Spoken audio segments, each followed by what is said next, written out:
দশকের ইন্দোনেশিয়ার প্রত্যন্ত গ্রাম মাজেনাং। এই গ্রামের মাটিতে শুয়ে আছে অগণিত অভিশপ্ত লাশ। সন্ধ্যা নামতেই লাশের খাটিয়া বহনকারী এক দল বের হয়। তবে শোনা যায় তাদের চোখে কোনো মানুষ পড়লেই হতে হয় নৃশংস খুনের শিকার। এই গ্রামেরই মেয়ে জিয়া শহরে থাকা বিধায় সে তার মায়ের সঙ্গে শেষ সময়টুকু কাটাতে পারেনি। তবে তার মৃত্যুর খবর শুনে তার শেষ অন্ত্যেষ্টিক্রিয়ায় সে এসেছে এই গ্রামে। গ্রামের মাটিতে পা রাখতেই কোনো এক অজানা অভিশাপ আবার পুনরায় জীবিত হয়ে যায়। তবে কি সেই গ্রামের ইতিহাস? কারাই বা সে কফিন বহনকারী নরখাদক? এই নিয়েই আজকের ইন্দোনেশিয়ান হরর থ্রিলার মুভি ক্রোমলেউ। এছাড়া আমি নয়ন। তো কেমন আছো তোমরা সবাই? আশা করি তোমরা সকলেই ভালো আছো and welcome to my channel ভয় রেকর্ড। তো চলো গল্প শুরু করা যাক। ইন্দোনেশিয়ার ইস্ট জাভানিসে ৮০-র দশকে সংগঠিত এবং অসংগঠিত গ্যাংয়ের হত্যাকাণ্ড হয়েছিল। গ্যাংটার নাম ছিল সুভ্যালি, যার অর্থ অবাধ্য শিশুদের সমাজ। তাদের নিয়ে লোকেদের মুখে অনেক ভয়াবহ কথা শোনা যায়। বলা হয় কিছু সুভ্যালিকে গুলি কিংবা ধারালো অস্ত্র দিয়ে মারা অসম্ভব। সবচেয়ে আশ্চর্যজনক বিষয় হচ্ছে ব্ল্যাক ম্যাজিক করত। এই হত্যাকাণ্ডের মধ্যে এক ব্যক্তিকে মুণ্ডুপাত করে মারা হয়। মৃত্যুর আগে সেই লোক এই গ্রামকে অভিশাপ দিয়ে গিয়েছিল এবং বলেছিল তার বংশধর যে অবধি বেঁচে থাকবে সে কাউকেই ছাড়বে না। এই ঘটনা ঘটে গেছে প্রায় 10 বছর হবে। জিয়া তার গ্রামের বাড়ি মাজেনাং যাচ্ছে, সাথে তার ঘনিষ্ঠ বন্ধু টিকা। আসলে জিয়ার মা মারা গেছে। যাত্রাপথে জিয়ার মুখ থেকে জানা যায় এই গ্রামে তার আসা নিষেধ। তবুও শত উপেক্ষা করে সে তার গ্রামের বাড়ি যাচ্ছিল। আরও জানা যায় তার বাবা দীর্ঘ 10 বছর ধরে নিখোঁজ। এখন অবধি তার খোঁজ মেলেনি। আজকের আবহাওয়া কিছুটা মেঘাচ্ছন্ন, তাছাড়া আকাশে পাখিরা ছটফট করছে। তারা যেন কোনো অজানা ইতিহাসের সাক্ষী হতে চলেছে। জিয়া ও ডিকা দীর্ঘ যাত্রা শেষে তার গন্তব্যস্থলে এসে পৌঁছায়। তবে গ্রামের মাটিতে পা রাখতেই বজ্রপাত শুরু হয়। জিয়ার মায়ের দাফন শেষ হয়ে গেছে। জিয়াকে দেখে তার নানা কিছুটা গম্ভীর। তার চেহারায় কোনো এক অজানা চিন্তার ছাপ। জিয়া তার নানার চেহারা দেখে এটা বুঝতে পারে যে সে তাকে দেখতে চায় না। বাড়ি ফিরতেই দানাং তাকে জানায়, তোকে না বলেছি গ্রামের বাড়িতে না আসতে, আর সাথে করে কাকে নিয়ে এসছিস? জিয়া বলে, তুমি কি বলছো? আমার মা মারা গেছে, আমি কি আসবো না? দানাং তাকে স্পষ্ট জানিয়ে দেয় দাফন কাফনের কাজ শেষ হয়ে গেছে, এখন তুই শহরে ফিরে যেতে পারিস। তার নানার কথায় স্পষ্ট সে চাইছে না জিয়া এখানে থাকুক। জিয়া তার নানাকে জানায়, তাহলে তুমি কি আমাকে ভালোবাসো না? তুমি কি চাও না আমি তোমার কাছে কয়েকদিন থাকি? দানাং জানায় সে তাকে অনেক ভালোবাসে, তবে এখানে না থাকার কারণ অন্য কিছু। এই গ্রামে পুরনো এক অভিশাপ রয়েছে। তাছাড়া এখানে দানাংয়ের কথায় সবাই উঠে বসে। দানাংয়ের সহকারী প্রাপ্ত গ্রামের সবাইকে একত্রিত করে। গ্রামবাসীদের জানায় এক দুর্ঘটনা ঘটে গেছে। সে জানায় ইরার মেয়ে এই গ্রামে প্রবেশ করেছে এবং তোমরা সবাই ভালো করেই জানো তোমাদের কি করতে হবে। এবং অবশ্যই তোমাদের বাচ্চাদেরকে তো সেই ঘটনা শুনিয়েছই, তবুও নতুন করে তোমাদের সবাইকেই জানিয়ে দিচ্ছে, আজ রাতে ভুলবশত কেউ ঘর থেকে বের হবে না। গ্রামবাসী জানায়, তাহলে নামাজ পড়ব কিভাবে? সে বলে, একদিন ঘরে নামাজ পড়লে তেমন মহাভারত অশুদ্ধ হয়ে যাবে না। যেভাবে বলেছি সেইভাবেই করবে। আর যদি ভুলবশত সামনেও চলে আসে তাহলে ভুলেও তাদের দিকে তাকানো যাবে না। তবে সেখানে গ্রাম পুলিশেরা এই কথাগুলো মানতে নারাজ, কেননা তাদের রাত্রে পাহারা দিতে হয়। কিন্তু গ্রামবাসীদের মধ্যে ইতিমধ্যে এক আতঙ্ক ঢুকে যায়। জিয়া তার মায়ের পোশাক নিয়ে বসে আছে। পোশাকের ঘ্রাণটা যেন তাকে স্বস্তি প্রদান করছে। তবে হঠাৎ উপর থেকে এক রাবার বল নিচে গড়িয়ে চলে আসে। উপরে গিয়ে দেখতে পায় ঘোড়ার চেয়ারটা নড়ছে। তা থামাতেই হঠাৎ পিছনের ট্যাঙ্ক থেকে এক অদ্ভুত শব্দ ভেসে আসে। চেক করতে গেলেই দেখে ট্যাঙ্কে তালা দেওয়া। হঠাৎ সেখানে তার নানা এসে উপস্থিত হলে তাকে জানায়, তোমার ব্যাকপ্যাক এখনো গোছাওনি কেন? জিয়া তার নানাকে জানায় এই ট্যাঙ্কের ভিতরে কি আছে। দানাং বলে, এর ভিতর তেমন কোনো কিছু নেই। এখন টিকার মনে প্রচণ্ড প্রশ্ন, কেনই বা তার নানা এখান থেকে তাকে তাড়িয়ে দেওয়ার জন্য মরিয়া হয়ে উঠেছে। জিয়া তাকে জানায়, তারা মনে করে আমি এখানে থাকলে আমার বাবা আবার চলে আসবে। এই বিষয়ে আরও প্রশ্ন করতে গেলে দিকাকে সেখানে চুপ করিয়ে দেয়। অল্প স্বরে জিয়া বলে, তার বাবা যে নিখোঁজ হয়েছে এতে তার সন্দেহ রয়েছে। তাছাড়া গত বছর তার মা তাকে দেখার জন্য উতলা হয়ে পড়েছিল। হয়তোবা তার মা তাকে কোনো কিছু জানাতে চাচ্ছিল, তবে সেই সৌভাগ্য জিয়ার হয়ে ওঠেনি। এর পিছনে কারণ হচ্ছে তার নানা এখানে তাকে কোনো মতেই আসতে দিচ্ছিল না। তার নানা তাকে বলেছিল যে এইখানে আসলে নাকি মহা বিপদ হয়ে যাবে। এর পরিপ্রেক্ষিতেই সে আর এই গ্রামে আসেনি। তবে জিয়া দিগার কাছে ক্ষমা চেয়ে নেয় এই কারণে যে সে তাকে এইসবের মধ্যে ডেকে এনেছে। এরপর গ্রামে প্রায় সন্ধ্যা ঘনিয়ে আসে। আবহাওয়া তেমন একটা ভালো না। আকাশে কালো মেঘ আর ঘন ঘন বজ্রপাত হচ্ছে। জিয়া যেই গাড়ি দিয়ে শহরে ফিরবে সেই গাড়ির টায়ার পাঞ্চার হয়ে গেছে। এখন সমস্যা একটাই, এই নির্জনতায় কোথায় বা মেকানিক খুঁজে পাবে। এখন দানাং কিছুটা শঙ্কিত। তাদের দুজনকে আগে থেকেই বলে দেয় পিছন থেকে ডাকলে ভুলেও তাকাবি না। জিয়া বলে এত কিছু করার কি প্রয়োজন আছে, এক রাতই তো থাকবো। দানাং অনেকটাই সিরিয়াস। সে জানায় তোদের বাঁচানোর চেষ্টা করছি। টিকাকে নিয়ে দানাং সাহায্যের জন্য বের হয়ে যায় আর তাকে বলে ওই যে ওই দিকটা একটু দেখো দেখো কেউ সাহায্য করতে আসে কিনা। আর আমি সামনের দিকটা দেখছি। অন্যদিকে গ্রাম পুলিশ পাহারা দিচ্ছে। তাদের ধারণা গ্রামে কোনো সমস্যাই হবে না। তবুও আজকের দিনটা একেবারেই নীরব। তারা ভাবছে আর আধা ঘন্টা পাহারা দিয়ে বাড়ি চলে যাবে। জিয়া বাড়িতে একা রয়েছে। এত কিছুর মধ্যে সে ভুলেই গেছে তার বান্ধবীর বিয়ে হয়েছে এবং সে তাকে অভিনন্দন জানায়নি। মিলির কাছে টেলিফোন করে সে ক্ষমা চায়, কারণ তার বিয়ের মধ্যে সে আসতে পারেনি। অন্যদিকে দিকা চারিপাশে কারো কাছেই সাহায্য পায় না। দূর দূরান্ত শুধু জঙ্গল ছাড়া আর কিছুই নেই। পরিবেশ কিছুটা ঠান্ডা, তাছাড়া ওয়েদারটাও ভালো। পাশে বসার একটা জায়গা আছে। এই ওয়েদারে তো একটা সিগারেট হতেই পারে। তাই বসে হাতে থাকা দাড়িটা নিয়ে সিগারেটে আগুন জ্বালিয়ে ফুঁকতে থাকে। আজকের দিনটা বেশ ভালোই কেটেছে, কারণ তার সাথে জিয়া ছিল। মনে মনে কিছুটা সে জিয়াকে ভালোবাসে, কিন্তু ভয়ে এখন অবধি বলতে পারেনি। আবহাওয়া এমন, আর কিছুক্ষণ পরই হয়তোবা বৃষ্টি নামবে। তাছাড়া গ্রামবাসীরাও আজকে খুব ভয়ে রয়েছে। দিকা ডায়েরির পৃষ্ঠা পাল্টাতেই এক অদ্ভুত ড্রয়িং দেখতে পায়। তবে এই ড্রয়িংটা সে করেনি। নজর থেকে ডায়েরিটা সরতেই কালো ছায়ার মতো দুটো পা ভেসে ওঠে। এই দেখে সে কিছুটা ভয় পেয়ে যায়। তবে কিছুক্ষণ পর ভেবে নেয় এইটা তার চোখের ভ্রম ছিল। শঙ্কিত হয়ে এখন দানাংকে স্যার স্যার বলে ডাকতে শুরু করে। তবে লাইটটাও চলে যায়। গ্রামে ছড়িয়ে পড়ে লাশবাহী একদল আতঙ্ক। যেখান দিয়ে হেঁটে যাচ্ছে চারিপাশে কুয়াশা। গ্রাম পুলিশ এই কাফেলাকে দেখে বলতে লাগলো, এই ঘরে যাও না কেন, কোথায় যাচ্ছ? পাশেরটা আউযুবিল্লাহি মিনাশ শাইতানির রাজিম বলেই দিল এক দৌড়।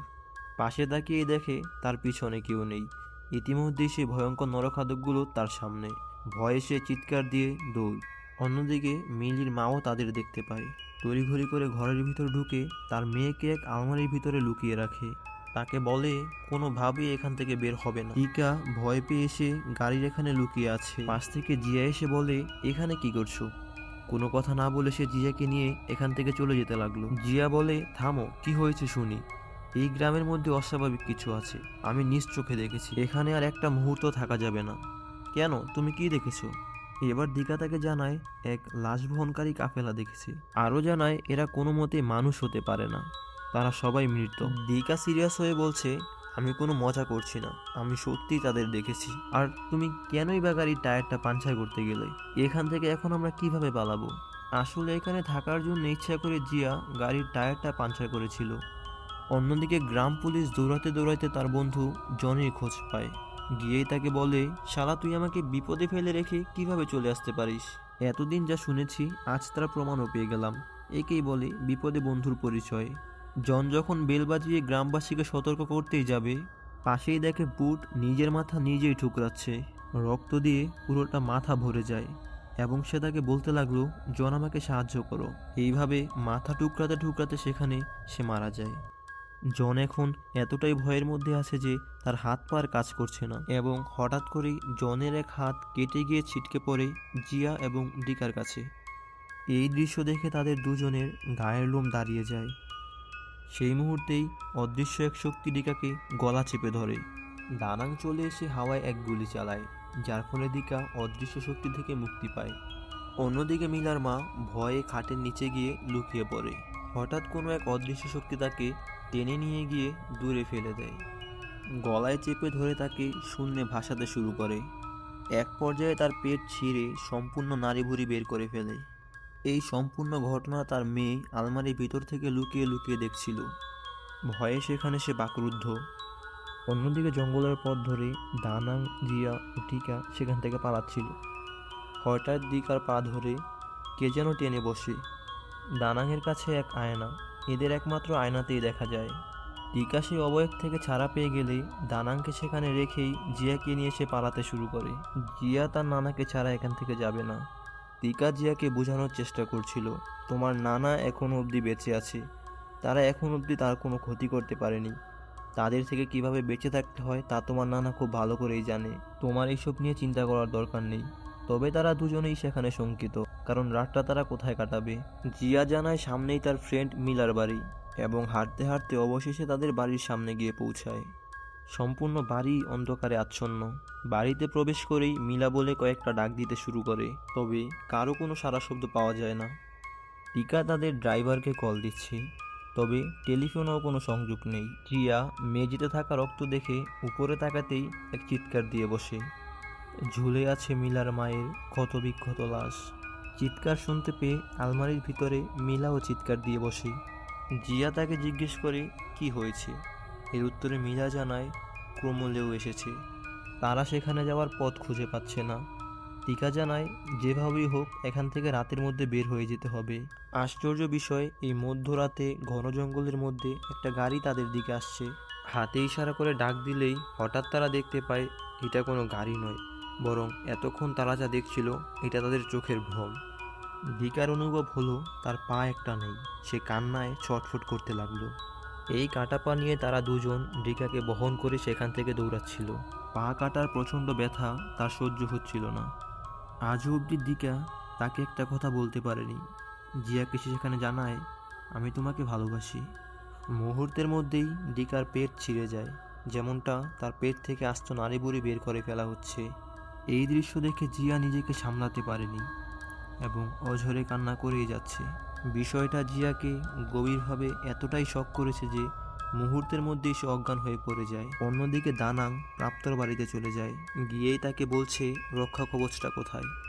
দানাং প্রাপ্তকে তার সাথে নিয়ে যেতে যাচ্ছিল, তবে প্রাপ্তর স্ত্রী তাকে কোনোভাবে যেতে দিবে না। বেশ ভালো কথা, তবে দানাং যখন তার কাছ থেকে রক্ষা কবচ চাচ্ছিল সেটা সে দিতে ইতস্তত বোধ করছিল। অন্যদিকে এক অন্ধ লোক জিয়া এবং মিলিকে কিডন্যাপ করে নিয়ে আসে। জিয়া চিৎকার করতে চাইলে বন্দুক তাক করে তাকে চুপ করিয়ে দেওয়া হয়। আমি তোমার জন্য অনেক দিন ধরে অপেক্ষা করে যাচ্ছি, তবে আজ সেই অপেক্ষার অবসান ঘটল। অনেকক্ষণ যাবৎ চুপ থাকার পরে লোকটা একটা শব্দ বলল, আর সেটা হলো ক্রমলেউ। সে জানায় আজ রাতে যত মানুষ মারা গেছে তারা সবাই এই ক্রমলেউর জন্যই মারা গেছে। অন্যদিকে দানাংয়ের অতিরিক্ত চাপের কারণে প্রাপ্ত তার লকেটটা দিতে বাধ্য হয়। আসলে এটা রক্ষা কবচ। দানাং তাকে বলে জিয়ার বাবা আবার পুনর্জীবিত হয়ে গেছে। তাছাড়া সুরক্ষার জন্য প্রাপ্তর কাছ থেকে সে লবণযুক্ত কিছু বলে নিজের কাছে নিয়ে নেয়। অন্যদিকে জিয়ার কাছে সেই অন্ধলোক তার নিজের পরিচয় দেয়, তার নাম ইয়ান্ত। দেখা যায় জিয়ার কাছেও তার নানার মতোই এক রক্ষা কবচ আছে। ইয়ান্ত তার কাছ থেকে সেটা নিয়ে তাকে জানায় যে এই রক্ষা কবচটা এতদিন যাবৎ তোমাকে বাঁচিয়ে রেখেছে। জিয়া তাকে জানায় কিসের থেকে বাঁচিয়ে রেখেছে। এর উত্তরে সে জানতে পারে তার বাবার অভিশাপ থেকে। এখানে রিভিল হয় গল্পের আসল রহস্য। ঘটনা হচ্ছে 1984 সালের, যেদিন ইন্দোনেশিয়ার ইস্ট জাভানিসে সুগালি নামে এক গ্যাংকে চিরতরে এই পৃথিবীর বুক থেকে মুছে দেওয়া হয়। সেই ট্যাটুযুক্ত সন্ত্রাসী বাহিনীদের মধ্যে একজন ছিল জিয়ার বাবা, যার নাম জারদ। ইয়ান্ত একে একে বলতে থাকে সম্পূর্ণ ঘটনা। তখনকার সময় সুগালি গ্যাং ক্রমাগতই শক্তিশালী হয়ে উঠছিল, তাদেরকে কোনোভাবেই থামানো যাচ্ছিল না। এর পিছনে কারণ হচ্ছে সুগালি গ্যাংয়ের কিছু কিছু মেম্বাররা ব্ল্যাক ম্যাজিকের সাথে যুক্ত ছিল। তাদের মধ্যে একজন ছিল জিয়ার বাবা জারদ।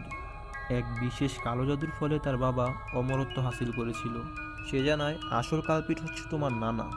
শুরু থেকেই তোমার বাবাকে সে তার মেয়ের জামাই হিসেবে মেনে নিতে পারেনি। পরবর্তীতে দানাং প্রতিপক্ষ দলের সাথে হাত মিলায় এবং জারদের সাথে থেকে থেকে তার ব্যাপারে আস্তে আস্তে সব কিছু জানতে শুরু করে। একদিন তাকে ধরে নিয়ে এসে তার নিজ নানাই তার বাবাকে শিরচ্ছেদ করে মেরে ফেলে এবং মরে যাওয়ার আগে এই গ্রামকে অভিশাপ দিয়ে যায়। এমনকি সে নিজেও দানাংয়ের সাথে জড়িত ছিল। যখন তার বাবার শিরচ্ছেদ করা হয় তখন সে সেখানে উপস্থিত ছিল। ইয়ান্ত তাকে জানায় তার গলায় যে রক্ষা কবচ আছে সেটা তার বাবার দাঁত দিয়ে তৈরি এবং এর ফলেই এতদিন যাবৎ সে বেঁচে ছিল।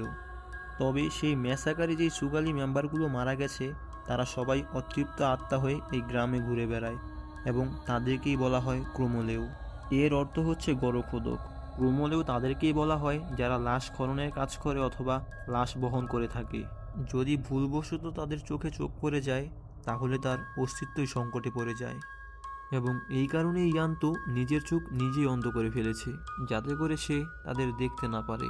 অন্যদিকে দানাং প্রাপ্তর সঙ্গে কথা বলে বের হয়ে গেলে দরজায় আবারও কড়া নাড়ার শব্দ। কণ্ঠটা দানাংয়ের। প্রাপ্ত, গেটটা খুলতো, কথা আছে। গেট খুলে বাইরে তাকাতেই দেখে কিছুই নেই। পেছন থেকে প্রাপ্তর স্ত্রী হাতে ইশারা করে কি যেন দেখাতে চাচ্ছে। দেখা যায় লাশ বহনকারী পাল তাদের সামনে ঘরের দিকেই ধেয়ে আসছে। এতদিন প্রাপ্তর পরিবারকে রক্ষা করে আসছিল সেই রক্ষা কবচ, তবে দানাং সেটা নিয়ে যাওয়াতে তাদের উপর ভর করে বসে। প্রাপ্তর স্ত্রীকে গলা চেপে ধরে শূন্যে ভাসাতে শুরু করে। বুলেটগুলোও দানাং নিয়ে গেছে, যেটা দিয়ে তাদের উপর আক্রমণ করা যায়। পাশের ঘর থেকে তা নিয়ে আসতে গেলেই এসে দেখে তার স্ত্রী আর বেঁচে নেই। ভয়ে বাইরে গিয়ে গেট বন্ধ করে দিতেই ঘুরে দেখে তার সামনে ক্রমদেব। আতঙ্কে হাড় হিম হয়ে যাচ্ছে। সেই মুহূর্তেই পা থেকে মাথা অবধি পুরোটা শরীর দুই টুকরে পরিণত হয়। অন্যদিকে দানাং জিয়াকে তন্ন তন্ন করে খুঁজছে। গাড়িতে পৌঁছে গিয়ে দেখে সেখানে মৃত লাশ পড়ে আছে। হঠাৎ করে মিলির জ্ঞান ফিরে আসলে সে নিজেকে বাধা অবস্থায় দেখতে পায়। কোনো মতে হাতের বাটন ছোটাতেই জিয়া এবং ইয়ান্তুর সমস্ত কথোপকথন শুনতে থাকে। তাছাড়া ইয়ান্তু সেখানে বলছিল, তোমার বাবাকে তোমার নানা দুই টুকরোতে সমাধি দিয়েছিল, তার খুলি একদিকে এবং বডি অন্যদিকে। তাছাড়া সে তাকে এখান থেকে বাঁচার উপায়ও বলে দেয়। এখন করণীয় হচ্ছে তার খুলি খুঁজে এনে তার বডির সঙ্গে জোড়া লাগাতে হবে। এর ফলে তোমার বাবা পুনরায় রক্তে মাংসে পুনর্জীবিত হবে। তাকে মারার একটি উপায়, আর সেটি হচ্ছে তার নিজের বংশধরের হাতেই তার মৃত্যু। তোমার নানা চাচ্ছে তোমার মাধ্যমেই এই অভিশাপটাকে একেবারে শেষ করে দিতে। ছুরিতে তোমার রক্ত লাগিয়ে তোমার বাবাকে স্ট্যাব করলেই সে মারা যাবে। জিয়া তার কাছে ওয়াদাবদ্ধ হয় যে সে এই অভিশাপ থামাবে, তবে ইয়ান্তু তা চায় না। এর কারণ হচ্ছে সে নিজেও একজন সুগালি গ্যাংয়ের মেম্বার ছিল।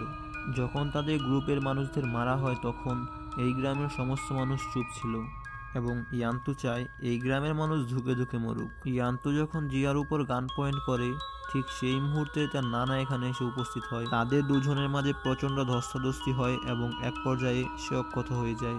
দানাং তাকে ছাড়িয়ে আনলে জিয়া তার নানার কাছ থেকে সমস্ত ঘটনা জানতে চায়, তবে এর উত্তরে দানাং তাকে কিছুই জানায় না। সে জানায়, আমাকে শুধুমাত্র বিশ্বাস করো, এরপরে আমি তোমাকে সব খুলে বলবো। জিয়া তার কথা মানতে নারাজ এবং সে সব কিছু জানতে চায়। এর উত্তরে দানাং তাকে জানায় তার পিতা কখনোই ভালো ছিল না, সে ব্ল্যাক ম্যাজিক প্র্যাকটিস করত, তাছাড়া ছিল এক সন্ত্রাস বাহিনীর সদস্য। এছাড়া তোমার মা এই সত্য ঘটনা জানতে পেরে তাকে প্রচণ্ড ঘৃণা করতে শুরু করে। একে তো সে গ্রামের মধ্যে দাঙ্গা সৃষ্টি করত, দ্বিতীয়ত সে বড় এক সন্ত্রাস বাহিনীর সঙ্গে ভিড়ে যায়। তাছাড়া তাকে মারার জন্য আমাকে প্রচণ্ড চাপ দেওয়া হচ্ছিল। আমি যদি তাকে নিজের হাতে না মারতাম তাহলে অন্য কেউ মেরে দিত। জিয়া এইসব কথা শুনতে নারাজ। সে জানায়, আমি এতটুকু জানি আমার বাবা ছোট থাকতে আমাকে প্রচণ্ড ভালোবাসতো। অন্তত সে তার ফ্যামিলিকে ভালোবাসতো, তাকে মারার কোনো অধিকার নেই তোমার। কথোপকথনের মাঝে জিয়া তার রক্ষা কবচটাও ছিঁড়ে ফেলে দেয়। ঠিক সেই মুহূর্তেই জিয়ার উপর আক্রমণ করে বসে সেই ক্রোমোলেওরা। দানাং তাকে বাঁচাতে গেলে কোনো উপায় খুঁজে পায় না, এবং এখনই সঠিক সময় জারদকে পুনর্জীবিত করার। ইমিডিয়েটলি সে চলে যায় গ্যারেজ রুমে, যেখানে উপরে টাঙানো রয়েছে জারদের লাশ। অন্যদিকে ক্রোমোলেওরা জিয়ার দিকে ধেয়ে আসছে। এক পর্যায়ে কাছাকাছি চলে আসলে সে তাদের কফিনটা খুলে চেক করতে যায়। গিয়ে সে দেখতে পায় তার নিজের লাশ সেখানে পড়ে আছে। হঠাৎ করে অদৃশ্য দুইটা হাত জিয়ার গলা চেপে ধরে এবং দেখতে পায় তার বাবারূপী এক রাক্ষসকে। তার গলা চেপে ধরতেই সে জানায়, বাবা, আমি জিয়া। তবে সে কিছুতেই জিয়াকে চিনতে পারছে না। অন্যদিকে ঘর থেকে তালা দেওয়া ট্যাঙ্কটা সে নিয়ে আসে এবং দেখা যায় এই ট্যাঙ্কের ভিতরে তার নিজের কোনো জিনিস নয়, বরং জারদের অর্ধেক কাটা মাথা। জায়গা মতো রেখে রক্ষা কবচগুলো থেকে তার দাঁতগুলো বের করে তার মুখে রেখে দেয়, এবং হঠাৎ করে ইয়ান্তু পিছন থেকে এসে দানাংয়ের ঘাড়ের মধ্যে আঘাত করে বসে। এর ফলে তার ব্লিডিং হওয়া শুরু হয়। সময় মতো জারদের আত্মা তার বডিতে এসে প্রবেশ করলে সে পুনর্জীবিত হয়। ইয়ান্তু তার রশির বাঁধন খুলে দিলেই সে মুক্তি পেয়ে যায় এবং সে জারদের কাছে তার প্রাণ ভিক্ষা চাইতে শুরু করে। তবে সে জাগ্রত হওয়ার পর ইয়ান্তুর শরীর থেকে তাজা রক্তগুলো খেয়ে নেয়। তাকে মেরে ফেলার পর গিয়ে পৌঁছায় দানাংয়ের সামনে। কতদিন ধরে দেখি না আপনাকে।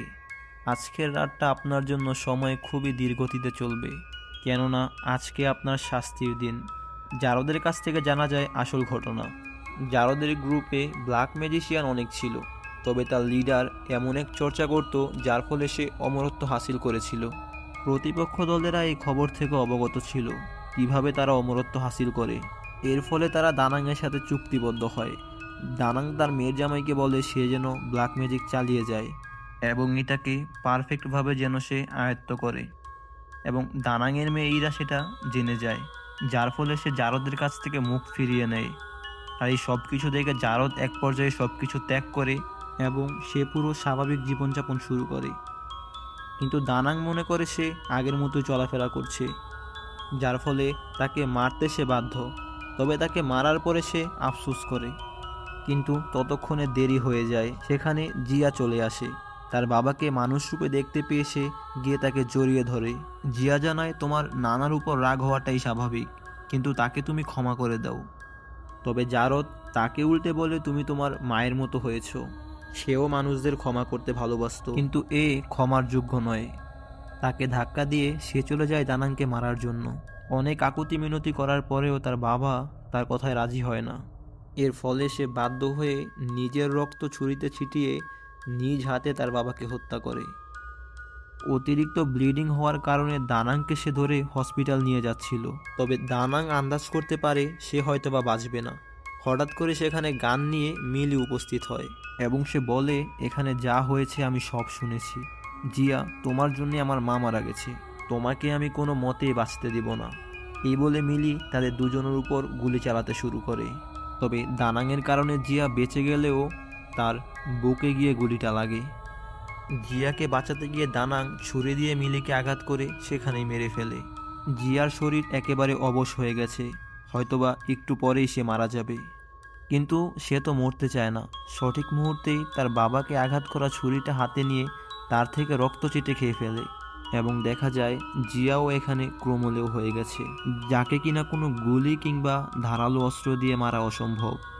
মুভির গল্প এখানেই শেষ হয়। তবে পোস্ট ক্রেডিট সিনে আমাদেরকে দেখানো হয় গতকাল রাতে দুর্ঘটনা ঘটে যাওয়া স্থানে কিছু মাফিয়ারা আসে, যেখানে দানাং এবং জারদের বডি সহ আরও দুজনের বডি পড়ে আছে এবং পরীক্ষা নিরীক্ষার জন্য জারদের বডিটা তারা নিয়ে যায়। এখানেই বোঝা যায় এই মুভিটার সিকুয়েল অবশ্যই আসবে, কেননা এই মুভিটিতে এখনও পুরোপুরি রহস্য উন্মোচন হয়নি। আসলে জিয়ার বাবার মৃত্যুর পিছনে কার হাত ছিল, দানাং সম্পূর্ণ ঘটনা বলতে গিয়েও বলতে পারেনি। তাছাড়া আমার এক্সপ্লেনেশন যদি ভালো লাগে অবশ্যই লাইক, কমেন্ট অ্যান্ড শেয়ার করবেন। আর চ্যানেলে নতুন হয়ে থাকলে অবশ্যই সাবস্ক্রাইব করবেন। দেখা হচ্ছে নেক্সট ভিডিওতে। আল্লাহ হাফেজ।